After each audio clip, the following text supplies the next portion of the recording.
Allez, on est là pour poursuivre la matinale après cette page publicitaire. Eh ben, nous en venons à la série des invités. Le premier des invités s'appelle Papi Tamba.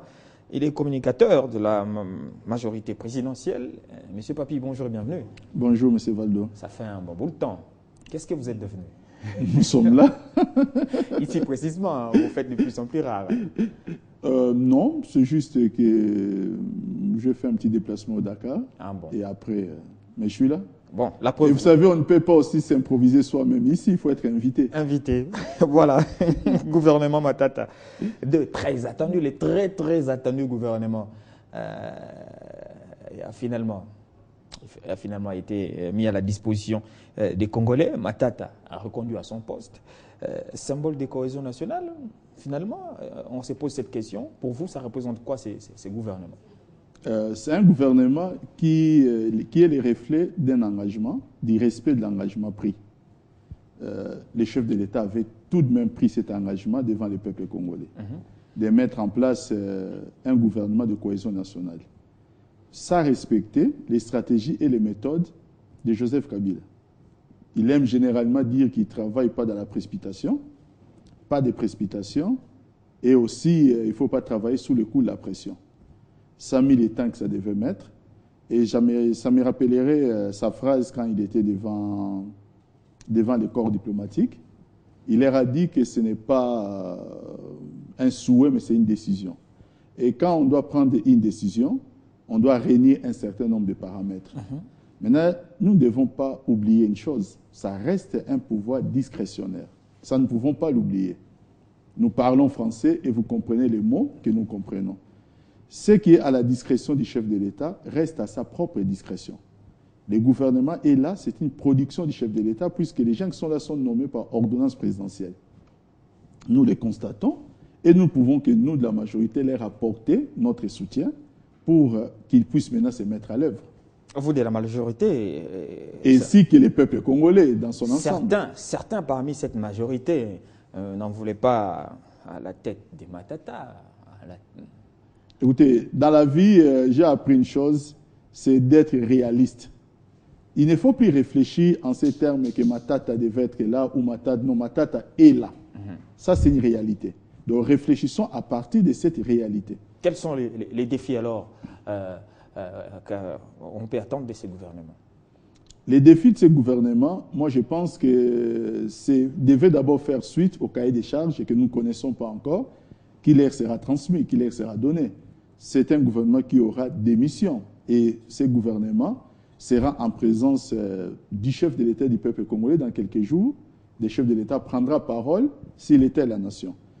Forcément, il ne manquera pas ces jours-là de donner des grandes orientations de ce que les peuples congolais dans l'ensemble devaient attendre de ces gouvernements. Vous Donc, également, vous ne perdons pas l'essence de la mesure, attendons. Bon, on va certes attendre, mais dans l'entretemps, ça ne nous contraint pas à ne pas réfléchir. On est en train de réfléchir, nous vivons dans les coins. Qu'est-ce que vous attendez au lendemain de la publication de ces gouvernements, dans les coins et recoins de votre quartier, par exemple? Qu'est-ce que disent les peuples? Vous savez, dans les coins, dans les recoins de nos différents quartiers, les peuples ont les souhaits qu'ils expriment, qui n'ont rien à voir avec le gouvernement Matata. C'est pour tous les gouvernements qui se succèdent. Les peuples parlent toujours de leurs problèmes quotidiens, les peuples parlera toujours du social, les peuples parlera toujours de la sécurité. Ça, les peuples en parlent et je pense que cela transcende les différents gouvernements. Au niveau de la sécurité? Depuis même au niveau de la sécurité, moi je crois que nous avons, je dois d'abord dire ici, d'abord exprimer tout mon soutien au ministre Mouyej qui a bâti un travail remarquable.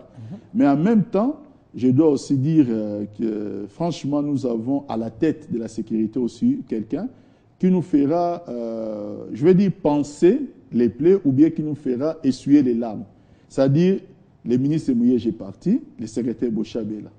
Et là, nous sommes presque dans la continuité.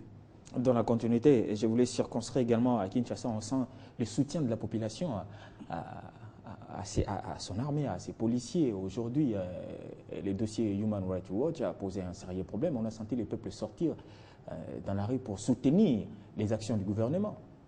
Mais attendez, je pense qu'aujourd'hui, lorsque nous devons suivre ce qui se passe aux États-Unis d'Amérique. Aujourd'hui, ce n'est plus la République démocratique du Congo qui est ciblée. Ban Ki-moon en premier monte au créneau. Cette fois-ci, il a parlé. C'est presque tous les jours, nous assistons maintenant à des violences policières qui vont jusqu'à des exécutions, mais où les policiers ne sont pas condamnés. Aussi, ce qui n'était pas le cas avec l'opération Likofi.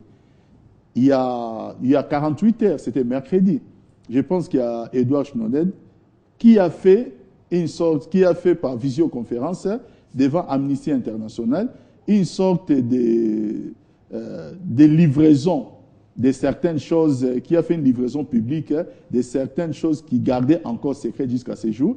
Et il y a les sénateurs, les groupes de sénateurs qui viennent d'épingler la CIA pour des cas de torture. Human Rights pouvait bien s'intéresser à tout cela.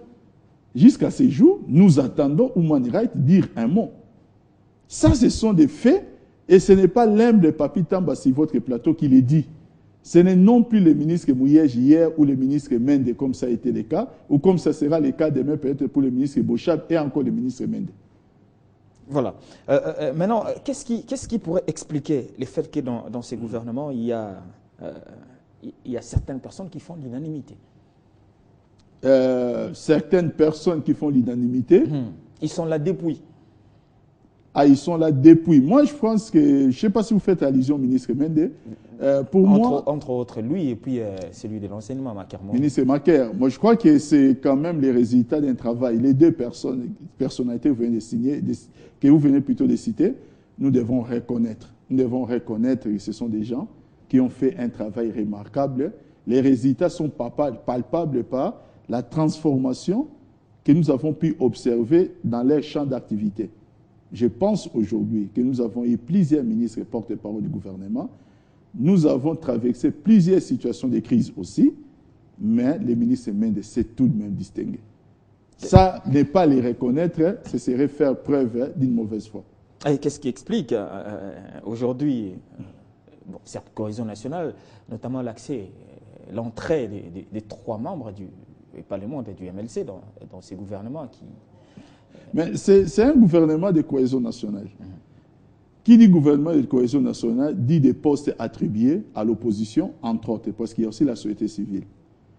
Et lorsqu'on attribue des postes à l'opposition, l'architecture de l'opposition ne peut pas venir de la majorité. La majorité peut influer sur les choix pour valider ou pas. C'était les négociations internes au sein de l'opposition. Négociations internes au sein de cette opposition qui a participé aux concertations. Ils ont mis en place une architecture où il leur a plu de dire que les MSC devaient avoir 3 postes ministériels. Ça, c'est l'organisation interne. Maintenant, il fallait valider les choix au niveau des MSC. Il a plu à l'autorité qui a travaillé pour ces dossiers de valider les différentes personnalités qui aujourd'hui sont des excellences que je salue au passage parce qu'il faut leur entrer au gouvernement. Tout ce que moi je pourrais dire par rapport à cela, c'est qu'ils puissent prendre eux-mêmes le sens de la mesure, de la responsabilité maintenant qui leur incombe.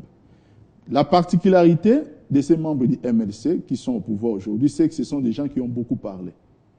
C'est ça la particularité. Ils ont beaucoup critiqué. Aujourd'hui, ils sont aux commandes.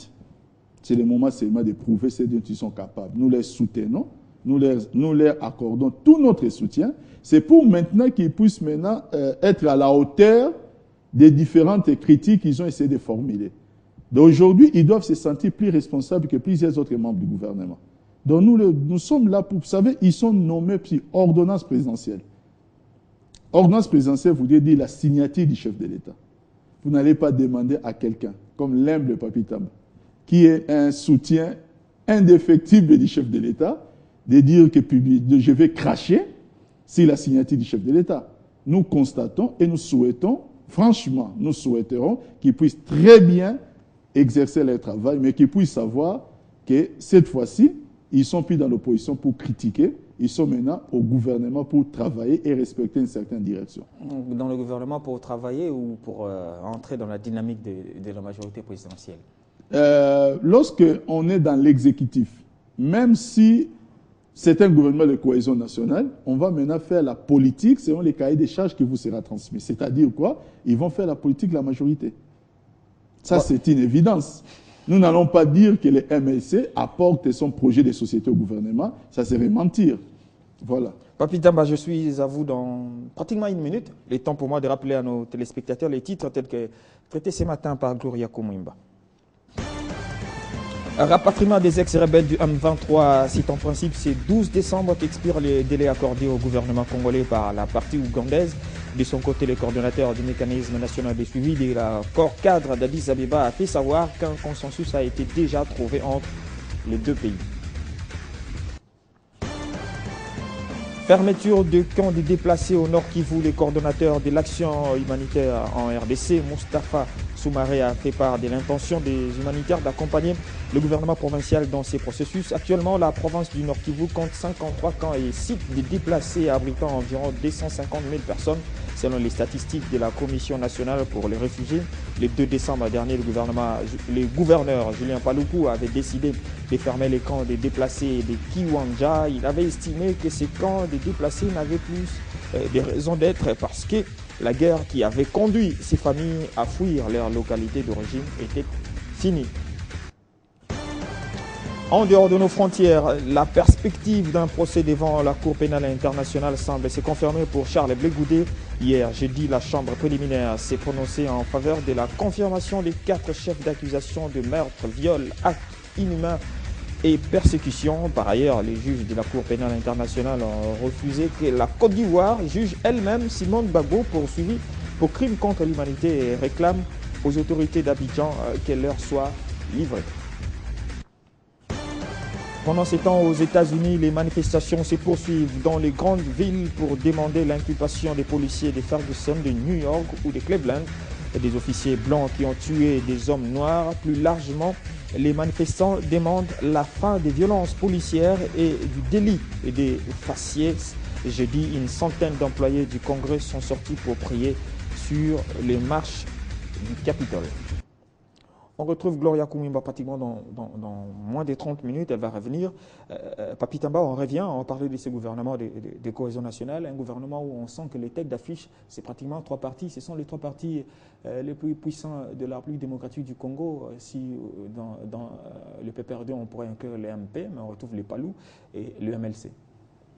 Non, on ne va pas dire, c'est-à-dire être vice-premier ministre, ne voudrait forcément pas dire être chef ou leader d'un parti politique. L'architecture, je parlais bien de la représentation.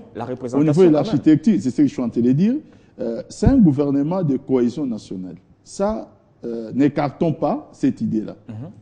Un gouvernement de cohésion nationale voudrait tout simplement dire qu'il y a au moins symbiose, il y a un mélange, il y a une ouverture qui est faite et par rapport à cette ouverture, il faut maintenant qu'il y ait une sorte de partage de bonne foi, de part et d'autre.